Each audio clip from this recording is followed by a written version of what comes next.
Welcome back. So, today we're going to talk to the people that are generally hard on themselves. And we're going to take a minute to think about those reasons and give ourselves a little bit of emotional freedom along with that. And the reason we're doing this is sometimes we hold ourselves to an incredibly high standard, a really high standard. And we see the world through this standard we have for ourselves. Or we might say something or think of something we want, and then all of our behaviors are in a completely different direction. Or maybe you did something wrong and somebody keeps throwing it in your face. It doesn't matter what it is, okay? But what we want to do is we want to take a minute today to apologize to ourselves, just to ourselves. And here's why. Most people do the best they can with what they got, where they're at. And so, again, we're talking about health and fitness. So let's say, for example, we're getting on track, we're exercising, we're doing really, really well. We've never really done it before. Maybe we've done it for a while. We get injured, and then all of a sudden we start feeling terrible. We can't move, or we can't do the exercises we like. And let's say that's how we got injured. So we're sitting around a little bit more, we're eating, we're distracting ourselves. And the next thing you know, the pain's been gone for a little while, but we've put on all this weight. We don't feel good about ourselves. And so we start beating ourselves up. We try to jump back in and we try to pick up where we left off, which then becomes self-defeating because we know we can't do that out of the gate. And then it becomes this discouraging kind of process. Or let's say we've never done anything. Let's say genetics has been on our side or not on our side. And we'll start with them being on our side and then we'll go to it not being on our side. So let's say we've never had to think about it. We've always just been able to eat and move and do all of these things. And let's say as we get older, our body changes. And now we're trying to do the same things, but we're getting a different result and it's driving us nuts and we don't know which direction to go. That can add a lot of pressure. Now, let's say we've never had a great metabolism. We come from genetics that aren't necessarily designed for living a healthy, fit lifestyle, fitness lifestyle. Let's say that the environments we grew up in or that we're around currently don't support this new world that we want to create for ourselves, and it becomes more and more challenging. And now we feel like we're supposed to have more willpower and be stronger and make better decisions and sacrifice. And when we mess something up, we feel like the world's collapsed and we're not worthy or any of these things. And I want to tell you, none of that's true. Okay? None of it.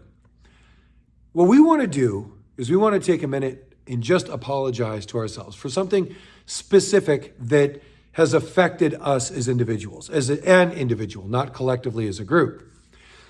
And why is that important?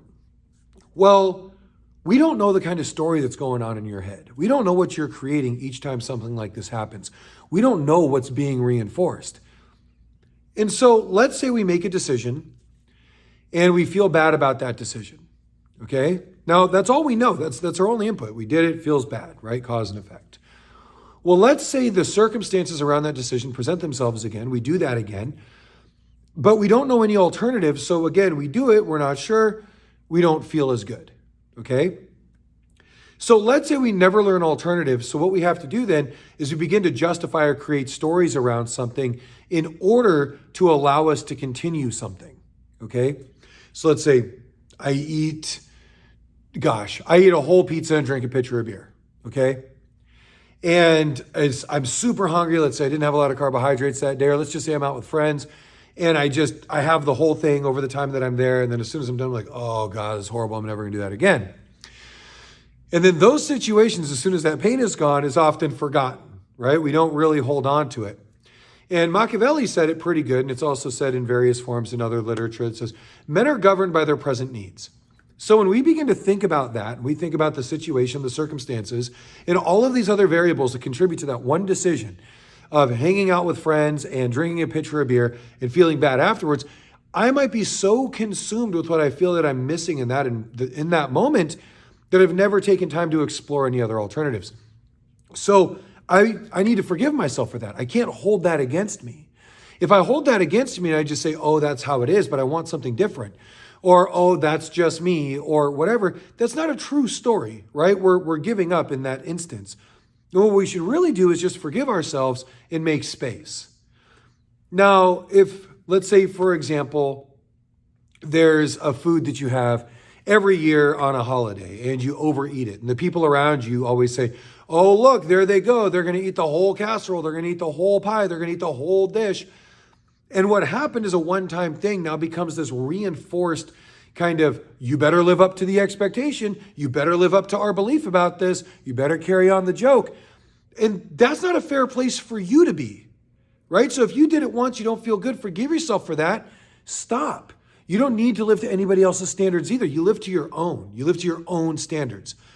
So what happens a lot of the time is we get lost in a lot of these little itty bitty ones, all of these little regrets and failures and misconceptions and things that we didn't know that there was another way. And they're reinforced in our head in these stories or in terms of internal value or things that are told to us. And what I want to ask you to do right now, if this happens to you in any way, shape, or form, forgive yourself, right? Now, what I'm not saying, you're crying, you're taking a bite of food that you don't want to have. You're like, oh, I'm sorry, I forgive myself, and you eat it. Oh, I forgive myself, I ate it. That's not what we're looking at, okay? We don't want to do that. We still want to explore better alternatives. So when we apologize for something, it generally means we're never going to do it again, right? Some people apologize out of habit. That's what I say generally. Some people just say, I'm sorry for everything, which we'll talk about that in another video. But for now, when we apologize for something, we generally want to not do that again. That's our intention, is to never do that again.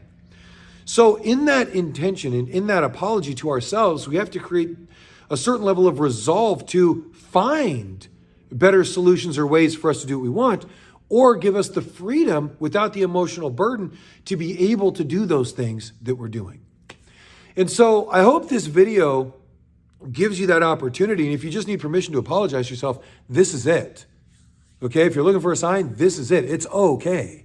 It's okay to do the things that you've done until now. Now, it doesn't mean we're condoning the behavior that we once did. What it does mean is that we're apologizing to ourselves to open up to something new and not live that story anymore. Turn the page, end of chapter, plot twist, something new. Okay? Your story's not written, so don't act like it is. So take a moment if you need to. If you've had some decisions weighing on yourself, forgive yourself.